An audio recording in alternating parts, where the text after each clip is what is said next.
Deus. Amém? Eu queria que você pudesse abrir sua Bíblia no Evangelho segundo escreveu Lucas, capítulo 17.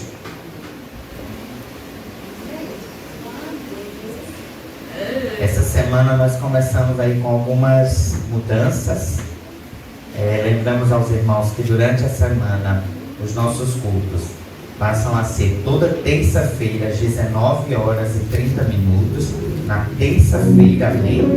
É o nosso culto de oração, onde nós teremos aí uma equipe à frente deste culto. E toda quarta-feira nós vamos ter pequenos grupos aí nas casas dos nossos irmãos. Então os irmãos vão se organizando, aí a gente vai estar divulgando a agenda. Para quem quiser participar, a gente vai estar indo aí nos pequenos grupos. E depois só no domingo, pela manhã de escola bíblica, que hoje, misericórdia, o pastor dormiu demais. Não ouviu o despertador, acordou 10h30 da manhã. Senhor da glória, misericórdia, que coisa feia. Mas venham participar, irmão. EBD é bênção do céu. Mas eu vi a foto da turminha aqui presente. Pode ser mais, né? Pode ser bem melhor, bem melhor. Então vamos participar aí todo domingo, às 9h30, novo horário. Não mais às 10 horas da manhã, 9h30 da manhã. Nós temos aqui a nossa escola bíblica dominical. Quem está aqui à frente é o nosso irmão evangelista Emanuel e a nossa irmã missionária Luciana. Estão aqui todo domingo com a escola bíblica às 9h30. Amém? Evangelho segundo escreveu Lucas, capítulo 13, do verso 10 ao verso 17. Todos encontraram? Se alguém não encontrou, talvez porque faltou a escola bíblica dominical, né? Será? Evangelho segundo escreveu Lucas, capítulo 13, verso 10 ao verso 17.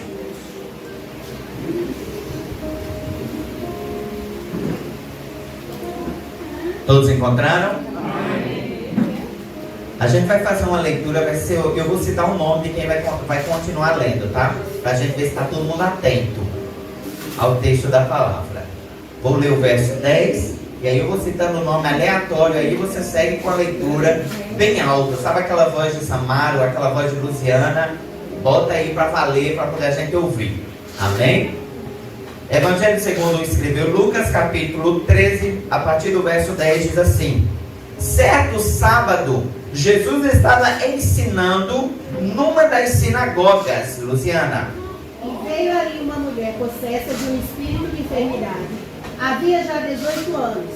Andava ela encurvada, sem de modo algum poder endireitar-se. Margarete.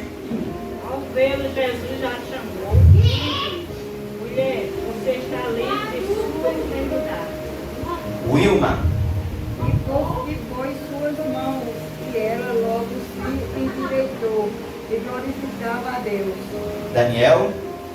Chefe da sinagoga, indignado por ver Jesus incurava no sábado, disse à multidão: há 6 dias em que devem trabalhar. Venham esses dias para serem curados, mas não no sábado. Giovana. Porém, o Senhor lhe respondeu: hipócritas, cada um de vocês não desprende da manjedoura no sábado o seu boi ou o seu jumento para levá-lo a beber. Messias. E não convinha soltar desta prisão no dia de sábado, filho de Abraão, a qual de 18 anos Satanás tinha preso. Valquíria.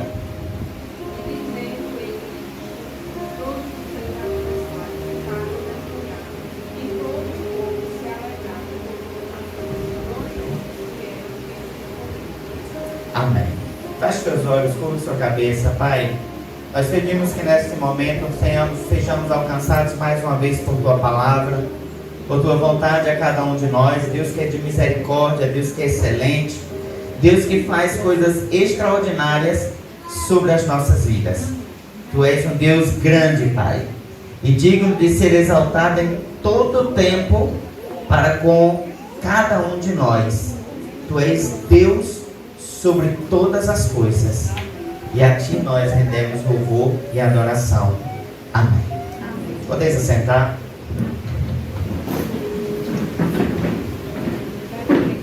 Eu queria lhe convidar nessa noite a nós refletirmos um pouco sobre esse texto. E o tema da nossa ministração nessa noite será o sábado da libertação, quando Jesus endireita os encurvados. O autor do livro de Lucas, ele descreve a relação de Jesus para com a comunidade, para com as pessoas, se apresentando comprometido com a vida individual de cada ser, com a dignidade de cada um dos homens e com a libertação integral de cada pessoa. Lucas, ele vai escrever o livro, todo o seu evangelho, com esse comprometimento de trazer a ideia daquilo que o Senhor ele é para com o particular de cada um de nós. A intenção dele é nos apresentar Cristo como alguém que se relaciona não com uma totalidade, não com uma igreja, não com uma comunidade, mas com o ser indivíduo. Com o Isaac, com Lindinalva, com Daniel, com o Endel. Um Deus que ele faz uma relação direta com cada um de nós, na perspectiva de que venhamos ter uma relação próxima para com o nosso Deus. Mas essa história, ela nos faz uma seguinte pergunta, que se dá início àquilo que eu quero que nós venhamos refletir nessa noite. A nossa prática religiosa endireita pessoas ou as mantém encurvadas? É uma pergunta que talvez você vai responder ao discorrer da palavra. Porque talvez nesse momento você pare e diga: não, a minha palavra, que é a minha relação de vida, o meu testemunho, o meu compromisso, ele faz com que pessoas sejam moldadas, sejam modificadas. Mas vamos pensar isso ao discorrer do texto em que nós vamos refletir. O verso 13, ele diz assim, olha: ensinava no sábado numa sinagoga. O contexto geográfico de sinagoga era onde de fato se reuniam as pessoas para refletir sobre a palavra, discutir sobre a Torá, apresentar tudo aquilo que estava descrito na lei, discutir o que ela de fato tinha de validade, como se comportava, qual deveria ser o comportamento da comunidade para com os textos bíblicos. E Jesus estava, não diferente dos demais, seguindo o costume. Ele estava na igreja, ele estava pregando, estudando, analisando, lendo os textos bíblicos na igreja. E tudo certo, irmãos. Mas ele vai nos trazer uma primeira comportamento nessa condição daquilo que ele está trazendo sobre aquilo que era legalismo dentro do templo e aquilo que de fato era a vontade do Senhor para a vida do homem. E ele vai bater de frente com os costumes teológicos do tempo em que ele estava inserido. E um desses costumes era o sábado. Era a ideia de que naquele dia deveria se abster de fazer qualquer atividade, deveria se abster de qualquer compromisso para viver uma vida de entrega, de devoção ao Senhor, uma vida de comportamento em que apresente adoração, entrega, em que se tenha compromisso com as coisas do Senhor. Mas no verso 11, aí o texto diz: eis que estava ali uma mulher que tinha um espírito de enfermidade e havia já 18 anos e andava curvada e não podia de modo algum endireitar-se. Quando a gente para pensar sobre esse texto e a gente começa a olhar os personagens centrais dessa história. Cada um deles vai nos trazer uma colocação necessária à nossa compreensão do texto. O primeiro personagem é aquela mulher. Aquela mulher, ela representava algumas condições simbólicas daquele momento. Primeiro, era mulher. E não é menosprezando ao sexo feminino aqui nesta noite, mas a época de Jesus, ser uma mulher, ela tinha algumas implicações. Ela precisava ser uma mulher que desse filhos, senão ela era menosprezada por não ser fértil. Ela precisava ser uma mulher que estava ali no compromisso com a casa, com o cuidado com a casa.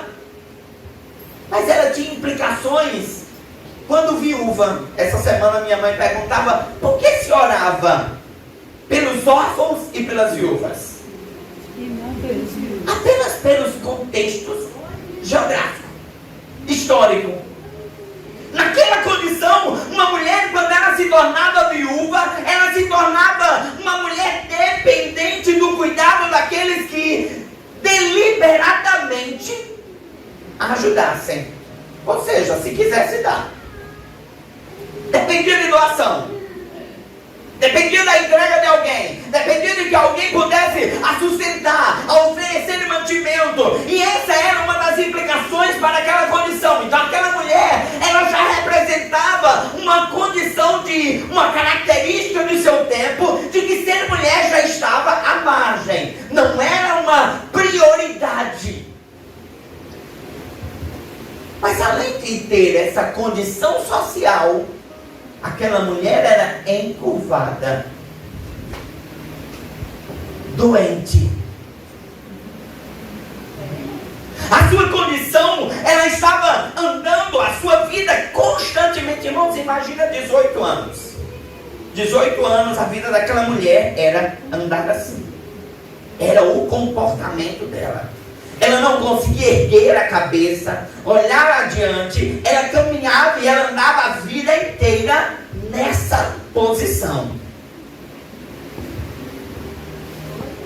Espiritualmente, irmãos, isso vai nos apresentar a condição de alguém que está amarrado às amarras de nosso adversário. A palavra do Senhor, ele diz que aquela mulher estava com um espírito de enfermidade. Ela estava encurvada por uma condição que a prendia, por uma condição que a tornava ela incapacitada de olhar na frente, de executar as suas atividades em plenitude, de olhar a condição em que ela estava em todo tempo dependente das pessoas. Ela era uma mulher, e era uma mulher marginalizada por causa da sua enfermidade. Ter enfermidade, irmãos, não necessariamente significava que você estava em pecado. Mas para aquele contexto, era um princípio adotado por aqueles que a cercavam. Vocês lembram de Jó? Quando a gente vai lá para o texto de Jó, Jó capítulo 11, verso 14, Zofar vai dizer: se há iniquidade na tua mão, lança para longe de ti, e não deixes habitar a injustiça nas tuas tendas. Zofar estava falando isso em relação a quê? A condição de enfermidade de Jó. Era um amigo de Jó. Ele estava parado ali naquela condição e dizendo: Jó, eu acho que você precisa parar e analisar sobre tua vida se não há alguma iniquidade, se não há algum pecado, alguma coisa está sendo a razão de você estar enfermo. Ele faz, outro amigo, ele diz as mesmas coisas. Capítulo 22, versos 5 e 6. Porventura, não é grande a tua malícia? E sem termo as suas iniquidades, porque sem causa penhoraste a teus irmãos, e aos nus despojastes as vestes. A pergunta era essa, irmãos: Você imagina aquela mulher naquela condição? Quantas questões, quantas perguntas. Uma mulher que estava em uma realidade de sofrimento, de amarras, de batalha constante. E há 18 anos ela enfrentava aquele mal. Há 18 anos ela estava ali padecendo. Era uma condição prolongada. Era uma realidade de muitos anos. E aquela mulher sofrendo. Mas a palavra do Senhor diz no verso 12 que o nosso Deus, que o nosso Cristo, Ele é um Cristo que age por graça. Você já parou para olhar que esse texto não diz que aquela mulher pediu por cura?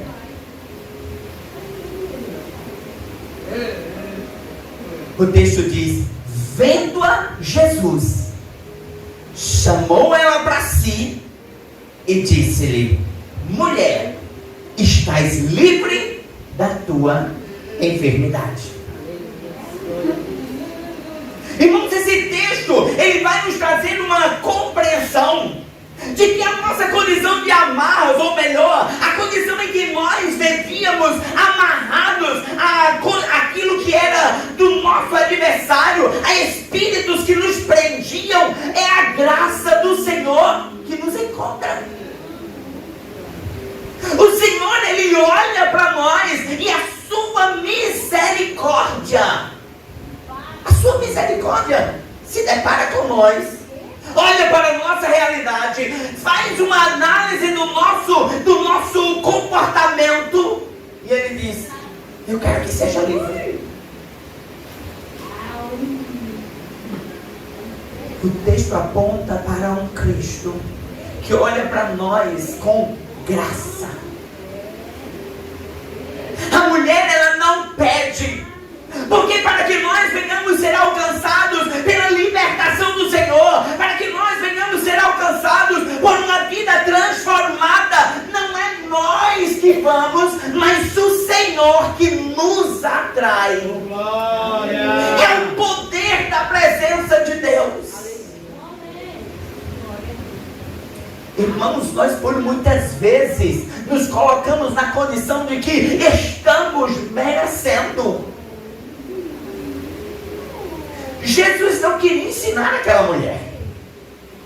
O propósito de Cristo era alcançar aquela mulher pela graça, mas ensinar aos legalistas daquele tempo que não é obras, que não são nossas ações, que não são os nossos comportamentos que fazem que alguma coisa aconteça a nós. Querido, você não está nesse lugar nessa noite porque você é bom, porque você escolheu Deus. Eu entendo. A liberdade poética muitas vezes nos leva a essa ideia de eu escolho Deus, eu busco a Deus, eu faço por Deus, mas teologicamente, quando nós estamos falando da remissão de pecados, da remissão de nossas vidas aos pés do Senhor, nós não escolhemos, mas Ele escolhe a cada um de nós. Aleluia. Não é um pedido que eu faço, não é uma oração bonita que eu apresento, mas é o Senhor. O Senhor.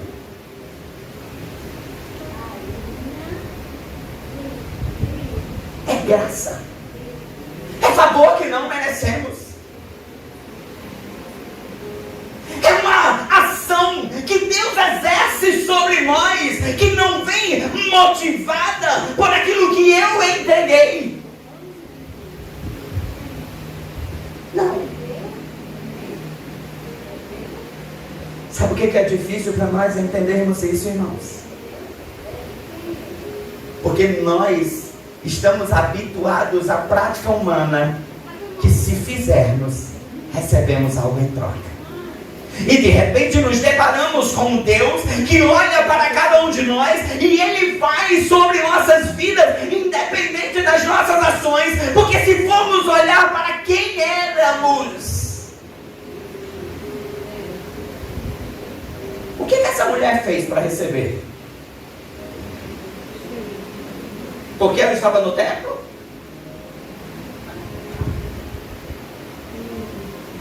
Porque ela era mulher? Não, ela recebeu a graça do Senhor porque ela 18 anos sofria. Ela recebeu a misericórdia do Senhor porque de repente ela chegou lá e entregou o melhor dízimo ou estava guardando o sábado. O texto apenas diz que Cristo, olhando para aquela mulher, disse: vem cá, eu quero te fazer livre.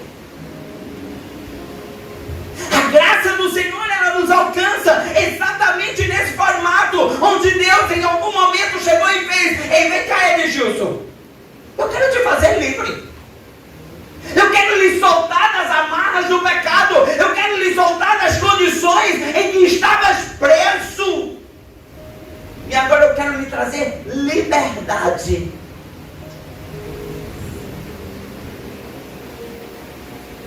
A palavra diz que apenas Jesus viu aquela mulher e disse: estás livre.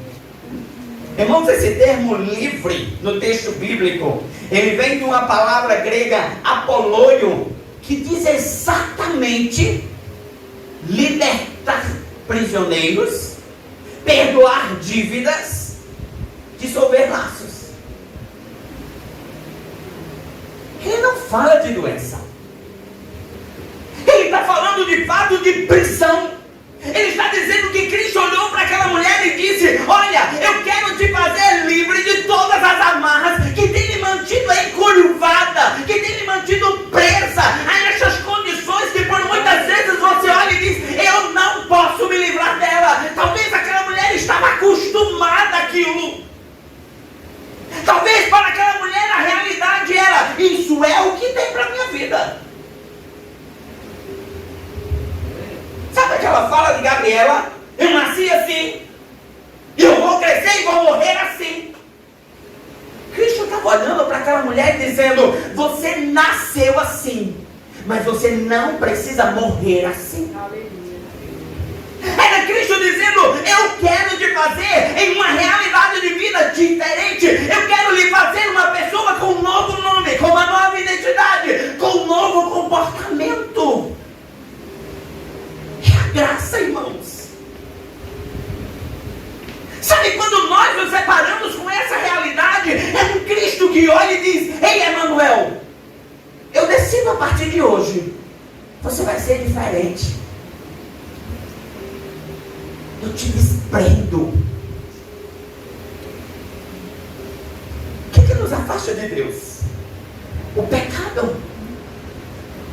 Enquanto Cristo, Ele morre no madeiro e Ele ressuscita ao terceiro dia, Ele ressuscita declarando vitória sobre a morte. Em um contexto espiritual, Deus estava declarando vitorioso sobre qualquer artimanha do nosso adversário. Amém.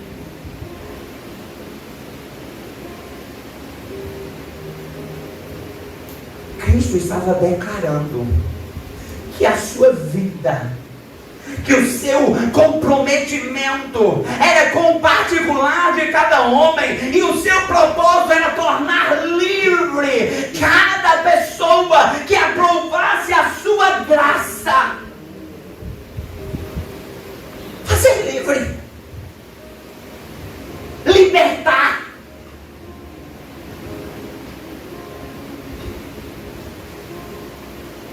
Cristo encontra cada um de nós. E Ele encontrou cada um de nós com um único propósito: nos fazer libertos dos grilhões. Irmãos, eu costumo muito pensar sobre isso, fazendo uma análise sobre nós, sobre o nosso passado, sobre quem somos hoje.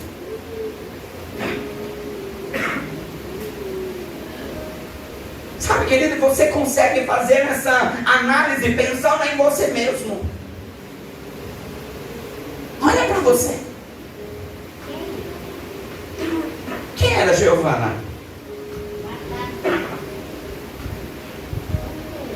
O que Giovana fez para que Deus a alcançasse? Mas quem é Giovana hoje?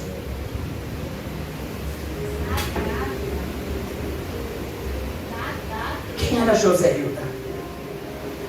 Quem era Messias? Eu me lembro que na conversão de Messias, Josi falava muito isso. Conta muito. Todo domingo ela chegava: ei, é hoje. Tu não vai hoje não. Todo domingo. Chegava ali: ei, o pastor está chamando. Tu não quer ir hoje não? Levanta a mão. Aí teve um domingo que ela passou despercebido, né? O pastor convidou. Alguém quer tomar decisão hoje? Joséilda estava lá sentadinha do lado de Messias e nem se tocou. Só se de repente se deu conta de Messias indo para frente. Glória! Aleluia! Porque o nosso encontro não depende de nós. Não é a pessoa que está do teu lado. Samara não está convertida por causa de Daniel. Daniel não é convertido por causa de Samara. Lindinalva não se converteu por causa de Emanuel. Emanuel não se converteu de forma alguma porque Lindinalva orou tantos e tantos anos. Foi a graça. Onde Deus, Ele olha para a nossa realidade encurvada, e quando Ele se encontra, Ele diz: ei, eu quero te fazer livre, eu quero te fazer um novo homem, eu quero te fazer uma nova mulher, e não porque você tem algo que possa me oferecer, mas apenas porque eu sou o amor. Eu sou misericórdia. Eu sou um favor que você não merece. É o sacrifício do Senhor que nos faz livres. É o sacrifício. Quando o Senhor nos encontra, Ele nos faz livres e Ele restaura a nossa dignidade. Porque Ele diz: e pôs as mãos sobre ela, e logo ela se endireitou e glorificava a Deus. Aleluia. Cristo pôs as mãos. Um gesto de cuidado, de inclusão, de amor.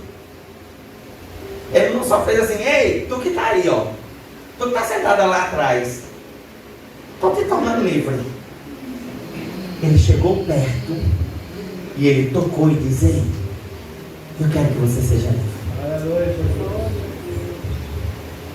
Porque a ação do Senhor nos inclui em um plano.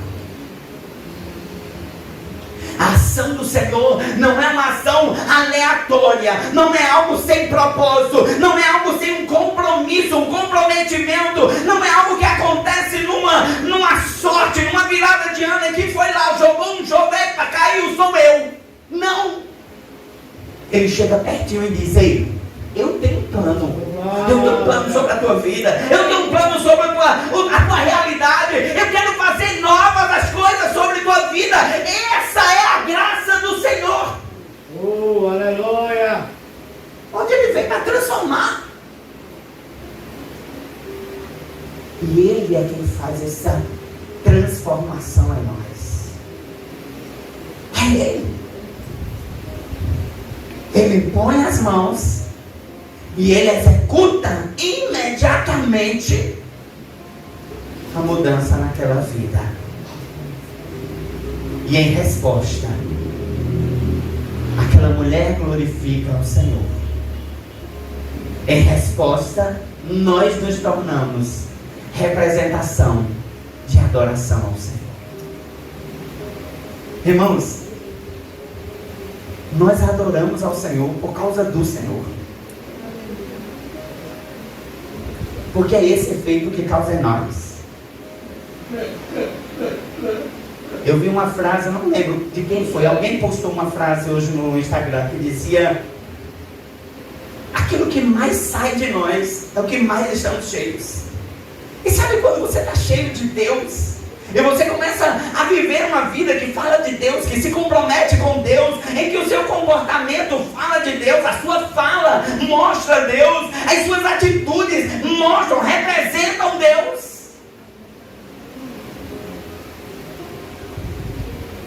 Por causa de quê, irmãos? Por causa da presença dele. Aleluia. Mais uma vez, não é por sua causa. Mais uma vez, não é porque você faz. É por causa dele. Se estamos cheios dele, refletimos ele. Se estamos movidos por ele, a nossa vida representa glorificação a ele.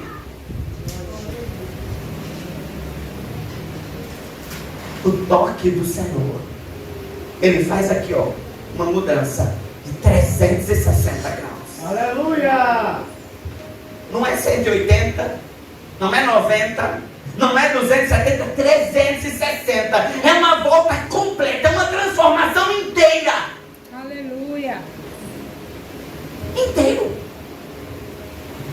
Não tem como eu ser transformado pelo Senhor, mas alguma parte da minha vida não mostrar o Senhor. Então não fui transformado. Irmãos, a gente às vezes pensa que falhar no meio do caminho significa que... Não, a gente está transformado, irmãos. Mas a gente ainda habita uma carne, uma habitação, ó, que às vezes derrapa. Mas isso é um acidente no percurso. Mas quando isso é uma contínua... Ei, essa transformação aí, talvez ele Paraguai. Não é original. Talvez seja lá meio em China. A transformação do Senhor, ela é perfeita. Ela é total. A transformação do Senhor em nossas vidas, ela nos dá uma virada de chave que nos pega por inteiro e diz: eu não sou mais como eu era. Eu agora sou uma nova criatura. Sou uma outra pessoa. A minha fala é diferente, o meu comportamento é diferente, aquilo que os meus olhos veem é diferente, aquilo que o meu coração sente é diferente, aquilo que é relacionamentos são diferentes, a minha vida no trabalho, na escola, em casa é diferente, porque a transformação do Senhor faz isso. Deus não transforma deixando a tua língua do mesmo jeito, Deus não te transforma deixando os teus olhos do mesmo jeito.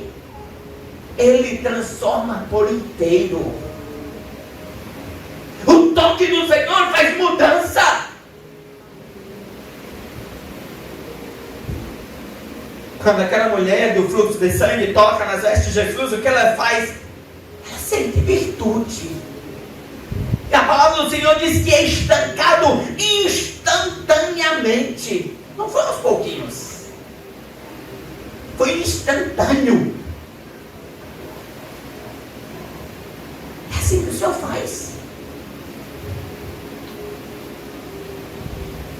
O toque do Senhor é um toque que nos restaura por inteiro, nos dando dignidade. Mas isso causa o quê? É uma mensagem que incomoda os legalistas, irmãos. Não incomoda o diabo, não. Incomoda aqueles que estão vivendo uma transformação fajuta dentro da igreja. Porque quem declara incômodo ali não eram os de fora, eram os de casa.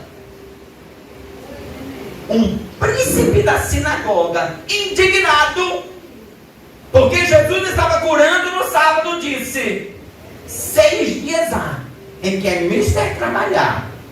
Nestes, pois, 20 para serem curados, e não no dia do sábado. Uma indignação seletiva. A indignação daquele homem não era pela condição daquela mulher. Se aquela mulher tivesse vindo na sexta e sido curada, ele ok, tá bom. Está dentro da regrinha. Está dentro do padrão. Porque aquele homem está trazendo uma ideia legalista. Irmãos, nós estamos vivendo muitos cristãos desse jeito na casa do Senhor. Deus faz, mas se tiver desse jeito. Para Deus fazer, tem que ir. O Ender tem que subir no púlpito, mas ele tem que estar de paletó, gravata, botar um sapato social. Não. Luciana não pode ser usada não está com manga na roupa. Misericórdia. Com esse peso todo no pescoço, ela não consegue nem falar de Jesus. Irmãos, a gente muitas vezes está assim, dizendo como Deus vai fazer, como Deus vai agir. Deus, Ele te faz transformado onde você estiver. Você pode ser a representação do Senhor na tua academia, vestido de roupa de academia, malhando lá na sua academia, e Deus pode lhe pegar e virar para alguém e dizer: Deus é Deus, e mudar e transformar, porque Ele não depende do lugar, porque Ele não depende da roupa, porque Ele não depende da sua circunstância, porque Ele não depende da sua sabedoria no falar. Ele apenas é Ele, e é Ele quem faz, e é Ele quem transforma. É Ele. Não são essas quatro paredes que farão Deus agir.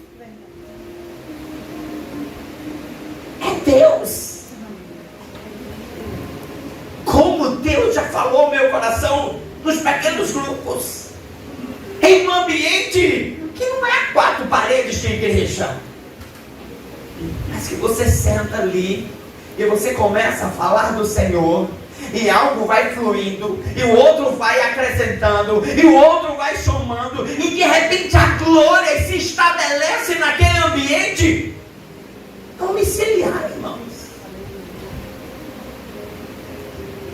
Cristo foi ao templo para bater de encontro ao legalismo daquele lugar.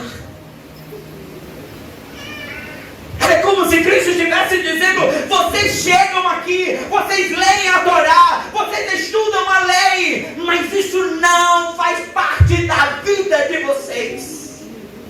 Vocês têm conhecimento, mas não têm transformação. Vocês conheceram a palavra de Cristo, mas não conheceram a Cristo. Nossa irmã Edgilson trouxe um texto extraordinário, porque era isso que Jesus estava perguntando. Vocês já conhecem a Cristo? Vocês já sabem de fato quem é Cristo? Mas tem um lá de fora. Eu acho que ele é Paulo. Eu acho que ele é Moisés. Não, eu acho que ele é Elias. E Pedro diz: tu és Cristo, o Filho de Deus vivo. Nós precisamos entender que a nossa relação com o Senhor, ela precisa sair deste comportamento legalista e entender que nós não somos religiosos. Nós somos filhos do Cristo, que é Filho do Deus vivo. O Cristo que transformou. De formas mais diferentes, irmãos. Cada um tem o seu testemunho. Quem se converteu na igreja, quem não se converteu na igreja, foi em outro lugar. Quem veio de um quadro de envolvimento com drogas, prostituição, outros que apenas era aparentemente ali, bonzinho.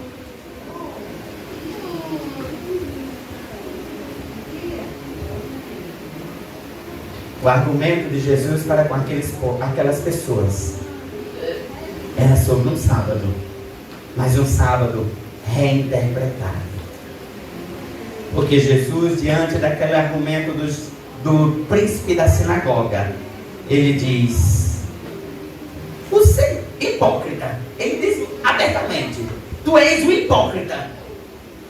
No sábado, você não desprende da manjedoura, cada um o seu boi, o seu jumento, e leva eles para beber?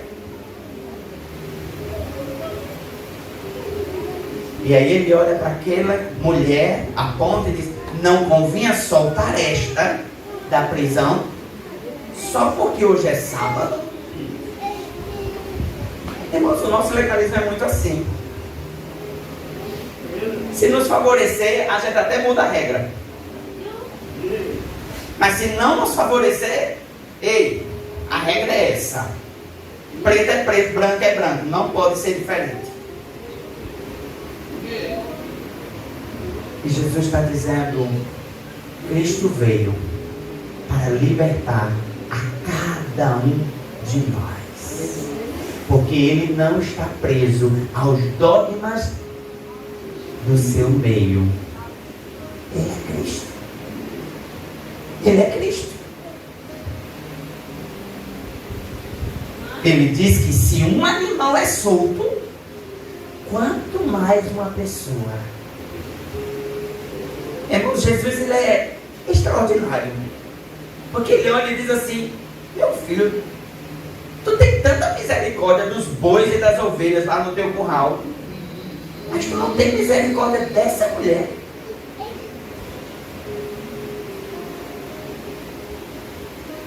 E aí o Senhor faz uma restauração na identidade daquela mulher. Porque Ele diz: esta filha de Abraão. É como Ele dissesse assim: olha, eu estou reescrevendo o seu nome. Eu estou reescrevendo a história dessa mulher. Eu estou fazendo algo novo. Porque o diabo não é mais o opressor dela. Ela agora é livre. Ela é livre.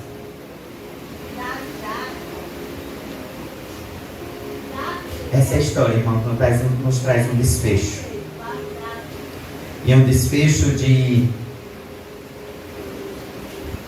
do paralelo entre a vergonha e a alegria.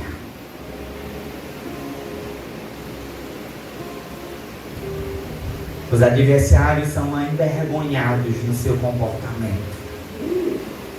Mas o povo se alegra com o conhecer da graça salvadora de Cristo. Esse texto nos ensina que sábado é dia de libertação. Todo dia é dia de nos encontrarmos com Cristo. Todo dia é dia de nos depararmos com a multiforme graça do Senhor, que não depende de regra, que não depende de como vai ser, não tem um formato ideal, não tem, irmãos, não tem. Eu tenho um amigo pastor que ele encontra jovens, sabe como? No campinho de futebol. Todo sábado ele reúne jovens da comunidade e vai bater bola. E ele não faz como muita gente faz não, viu? E primeiro a gente vai ler a palavra para depois bater bola. Ele bate bola primeiro, depois junta tudo ali para beber uma água, descansar e começa a falar de Cristo. Irmãos, o Senhor não quer encontrar as pessoas necessariamente nas quatro paredes da tua igreja. Você pode ser esse encontro de Cristo onde você estiver. Onde você estiver. A verdadeira fé, ela endireita pessoas, ela não as oprime. A verdadeira fé, irmãos, não traz peso, não. Esse evangelho que traz preso, que faz você, eita, será que é assim ou daquele outro jeito? É estranho, irmãos. A palavra do Senhor diz que Ele veio para nos dar liberdade. Gálatas, capítulo 5, verso 1, ele diz: estais, pois, firmes na liberdade com que Cristo nos libertou. E ele diz: não tornei-vos a colocar-vos debaixo de um jugo de servidão. Assim, nós estamos vivendo isso, irmãos. Dentro da casa do Senhor, mas trazendo tantas regrinhas e regrinhas que a gente voltou a andar encurvado, porque é pesado. O Senhor me libertou para a liberdade, para ser livre. Para ser livre e dizer: isso eu não quero, isso não me faz bem. Sem peso. Sem peso. Não preciso disso. Não preciso deixar minha boca com palavrão. Eu posso bater bola e na hora de uma raiva dizer: misericórdia, Senhor, me ajuda aqui. Mas eu tenho que soltar um palavreado. Eu posso. Eu posso criar o meu filho e na hora que ele fizer alguma travessura, ao invés de eu dizer: eita, condenado, você olhar para ele: tu é uma bênção. Ainda que ele esteja lhe irritando, mas você tem a liberdade de ser livre. E dizer: não vou ser assim. Na hora que um chegar na tua porta para fofocar do teu irmão e você olhar para ele e dizer: eita, irmão, que bom ter você aqui, mas vamos mudar o assunto? Vamos falar aqui de Jesus?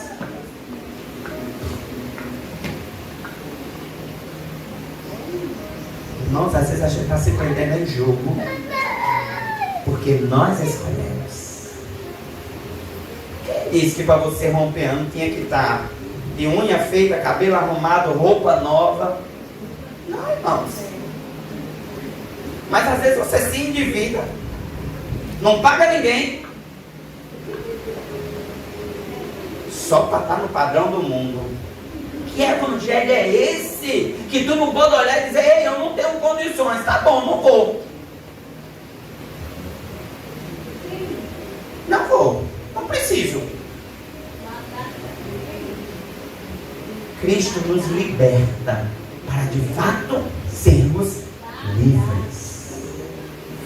Livres. Jesus, ele vê os invisíveis, toca os intocáveis e confronta sistemas que normatizam a dor. Cristo, ele vem para de fato pegar e dizer assim: Gislaine, eu te faço livre. Hélio, eu te faço livre. Tiago, eu te faço livre. Livre. O Senhor nos traz a essa noite para nos trazer uma ministração aos nossos corações. Que você não foi encontrado por qualquer Cristo, mas você foi encontrado por aquele que graciosamente lhe favoreceu com a liberdade. E agora você pode dizer: eu sou livre. Eu sou livre. Eu sou livre. Eu posso andar de cabeça erguida sem estar me preocupando com nada em minha volta,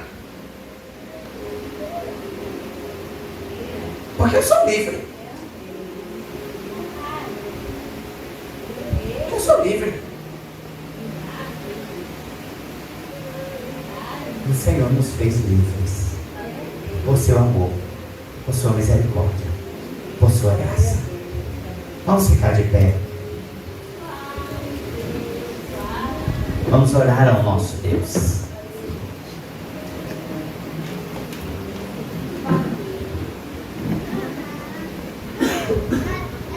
E talvez você tenha chegado nessa noite com coisas tentando me fazer voltar a ser encurvado. Pesos. Será que eu devia fazer assim? Será que eu devia agir assim? Será que o meu comportamento deveria ser esse?